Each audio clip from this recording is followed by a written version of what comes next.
Welcome to Insights with Emmanuel.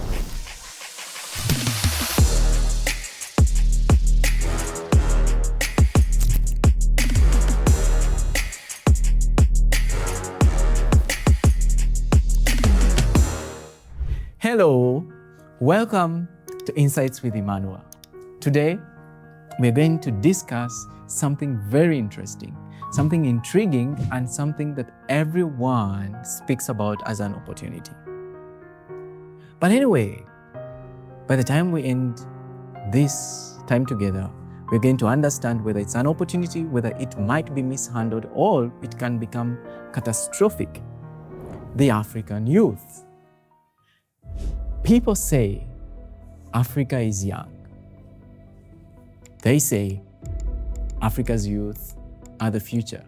They also say the next big opportunity is in Africa because Africa has the youngest population in the whole world. I hope you have heard about such statements, but let's pause for a moment. Let's pause. I see you're not pausing. Let's pause for a moment. Is a youthful population automatically a blessing? Or can it become a burden if the youth are not educated, they're not capacitated, they're unheard, they're unemployed, they're depressed, they're underpaid? The payment part. They're underpaid and disconnected from leadership. Because the truth is, youth alone does not build a nation. Energy without direction can become frustration. Talent without opportunity can become migration. And we see this. You people post a lot that, Ugandans are going to UAE and other people have become maids somewhere, because talent without opportunity can become migration. Education without employment can become anger. And we see the increased riots. Talk about Kenya, you talk about Uganda here where we are, you talk about Mozambique, we see what is happening. Youths burning down countries that, gave them a life.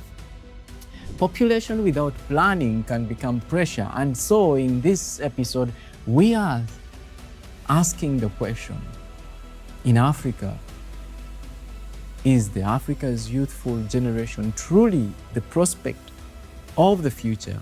Or are we simply repeating a beautiful statement without building the ecosystem and the systems that can make this prospect a reality? There is no argument if when you look at the numbers, you look at the population, you look at the censuses, well coordinated or not, they all suggest that Africa is the youngest continent in the whole world. In many African countries, the majority of the population is below the age of 25. So this means Africa is not an old continent waiting to retire. Africa is a young continent waiting to work, create. They want to innovate. We want to lead, actually. Today, I look like a youth. That's why I'm putting on a t-shirt, because you might misunderstand me. So this is a powerful advantage. While many parts of the world are actually growing old and people are aging, Africa is rising with a generation of workers, consumers, entrepreneurs, creators, and people that believe, that have faith, that are ready to take risks. And this is why investors are watching Africa. This is why global companies are interested in the African markets. And this is why technology companies are looking for African users.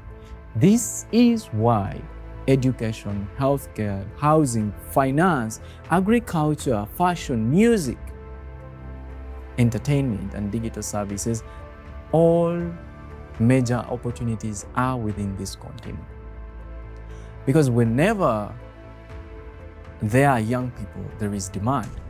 Demand for jobs, demand for housing, demand for internet, demand for education, demand for identity, dignity, and for the future. But here is the danger. A young population is only powerful if the system is prepared for them. So in the last episode, we discussed that let us not look at Africa as a country. Let us look at it as a continent with countries. So one of the things we should talk about, which are those African countries that are actually having the youngest population. Start with Uganda. You talk about Niger, DRC, Angola, Mozambique, Tanzania, and Ethiopia.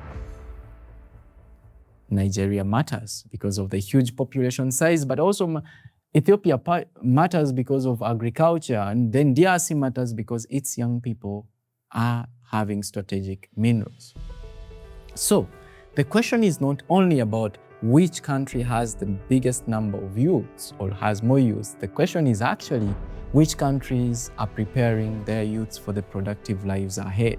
Because a large population with a lot of youths without education, jobs, healthcare, leadership, inclusion can become a national emergency. A national emergency.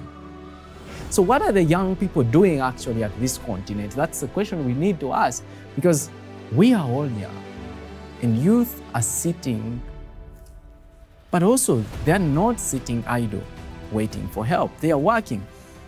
You know, it always pains me. I remember when I was in Freetown in Sierra Leone, which is a very beautiful country. I love the country, I love the people there, and I love the food. And it's a country that gave me an identity as a youth to work, you know, and I have a huge respect for the Deputy Minister of Health, Professor Charles Senesi, who housed me in his office and, you know, allowed me to advise him on innovation and allowed me a first opportunity to develop in a continent that is suffering. But, you know, whenever we were in the convoy, you know, going down Freetown, you could see youths running around cars with bottles of water and trying to sell and trying to beg and trying to pray for someone to give them money. But this is not the young people that we want to see. So many young Africans are in agriculture, actually. They are in formal trade, they are doing retail, they are doing hospitality, they are doing cross-border trades. You see them on farms. They're not sleeping. You see them riding border borders. It's a, you know, border, it's a motorbike that has a passenger, and you see it in Uganda. We have a number of them. More than 500,000 youths are on border borders. They are running mobile money kiosks. They are coding in tech hubs. You see them in music. You see them doing hair, tailoring, and all jobs. And this tells us something important. It tells us African youths are not lazy, that many are hustling.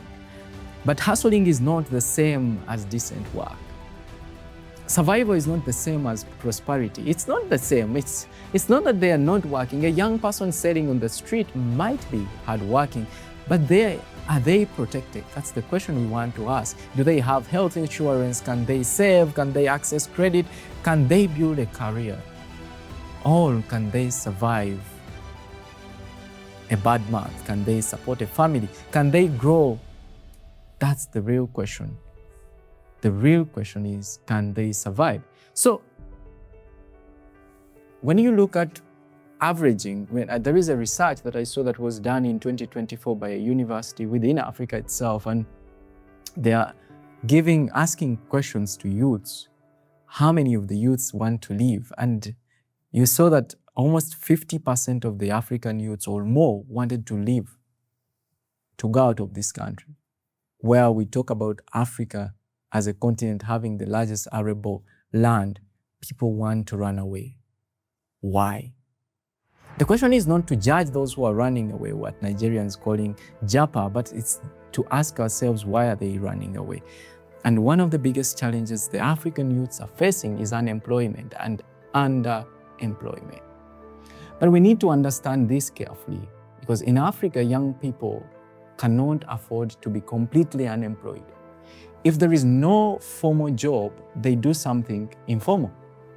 And they sell, they ride, they farm, they freelance, they help families. So when we talk about unemployment in Africa, we must also talk about underemployment. Underemployment means a young person is working, but not earning enough, not using their full skill, and not growing and not secure. So this is common across the continent, and a graduate might be or maybe selling phone accessories, a trained teacher may be working in a shop as a shop attendant, a young engineer may be working as a construction worker, a university student may be working online gigs to survive. And this is why many Africans feel trapped. And this is why they feel that leaving the continent is actually better than staying. But we all understand that before we get wings, everyone wants to get roots. But the roots are cut, and imagine people have wings to fly away. But after graduation, you need to understand that many discover that the economy has not created enough jobs for them. And this creates a painful gap between education and opportunity. And when the gap becomes too wide, young people start asking, what was the point? And many of us asking, what is the point of going to school anymore if someone goes to school just to come out and suffer? So Africa's future depends not just on how many young people it has, but on what those young people are doing. The education question is very important. Are we really preparing our young people? That's the question that every leader, every politician, whoever is watching this video should ask. Or we are preparing them to solve problems? Are we preparing them to have the skills to match the economy? Can they build? Can they think? Can they communicate very well? And that's very important, because if you look at the African story, how it has been told in the news, talk about, just imagine how much misinformation has been going out there about the Ebola situation in Uganda. Someone says we have 500 cases, another person says we have 200. But these people are not here. So have we taught our youths to communicate and communicate effectively about the African story? And which story are we putting out? Are we putting out a story of pride about the continent where we are coming from? All the youths can only talk about bitter from their own homes. Can they lead? Can they understand the markets? The question is not about the youths. The question is asking our youths whether they are the men and women that are going to take on the burden and carry from where our forefathers stopped. So the future of Africa needs technical skills. It needs builders. It needs risk takers. It needs ethical public leaders. And the question is not whether African youths are intelligent. They are. We are all intelligent. The question is whether our systems are investing in their intelligence properly. So, and when we talk about intelligence, that brings me down to a very important topic that I want to discuss, mental health.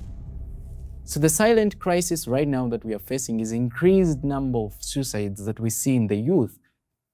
And one of the questions is, are they really weak?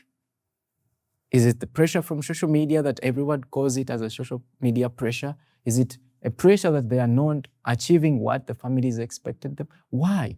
Because we are talking about a generation where our forefathers used to carry their babies on the back and go to war to fight for independence. We cannot die just because a girl said, I don't love you anymore, you commit suicide. This cannot work.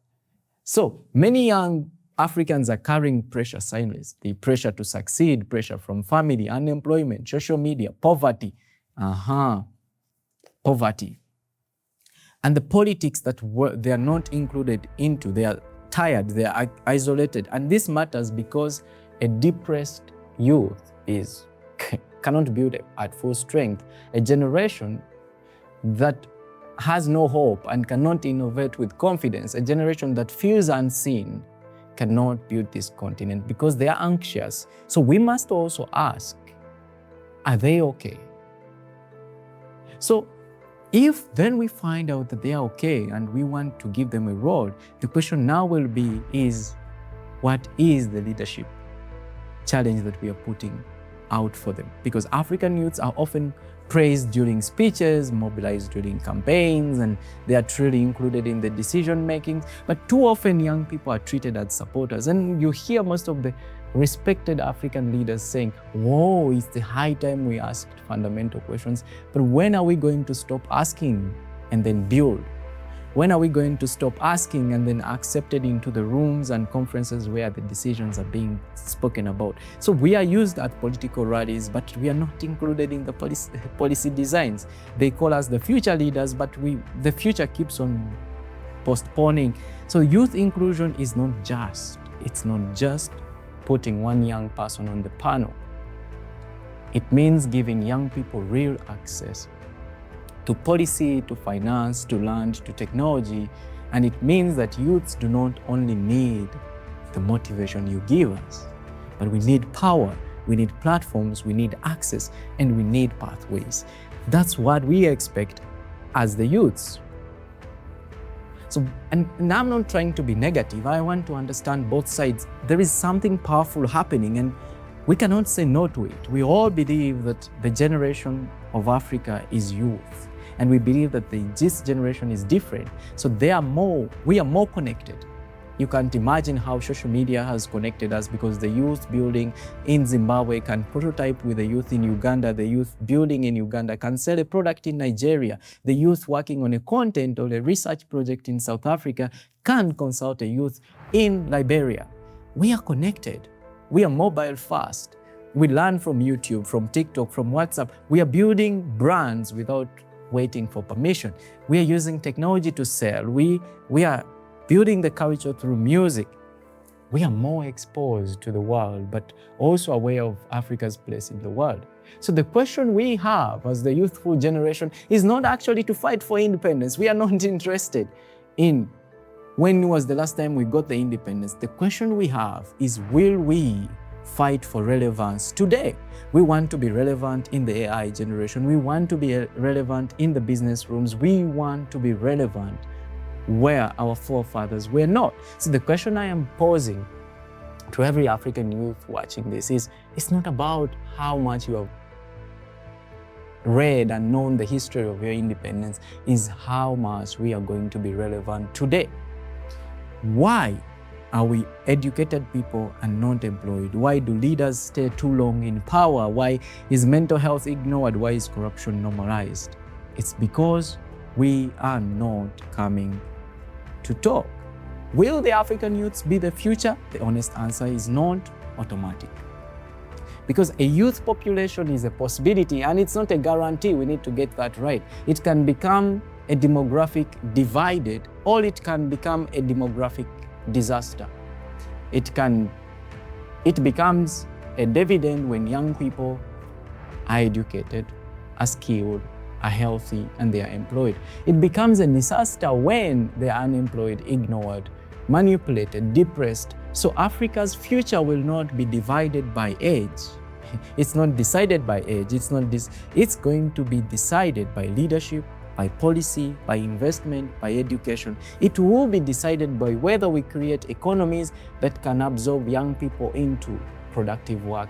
It will be decided by whether we stop treating youth as a slogan and start treating them as a national development priority. So, for every youth out there, and this is the message I want to push out to investors and those who believe in the youth in Africa, and you are coming here because of the youth, is for investors and entrepreneurs and every young person is, we don't want to be seen as consumers. We want to be seen as creators, as workers, as founders, as designers, as farmers, as coders, distributors, and culture makers. But most importantly, we want to be seen as partners. If you are building in Africa, build for the young people, but also build with young people. Trust them, hire them, promote them, invest in their ideas. That's very important, but respect their creativity. And for us who are young and pouncing is to remain humble and learn from the history, but also not to let the history determine how relevant are we going to be today. Because we are creative, we are just underfunded. We are connected, but sometimes we are lonely. So we just want a leap. So Africa's youth, and I'm speaking as a youth today, are not writing and they're not waiting to become the future. We are already here.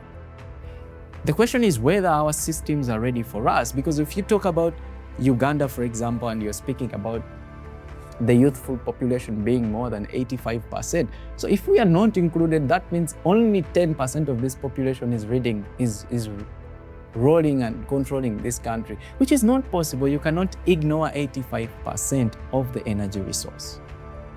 So as you're watching this video, I want for you to think about this. It's not just about clapping and shining and jumping around because we are young.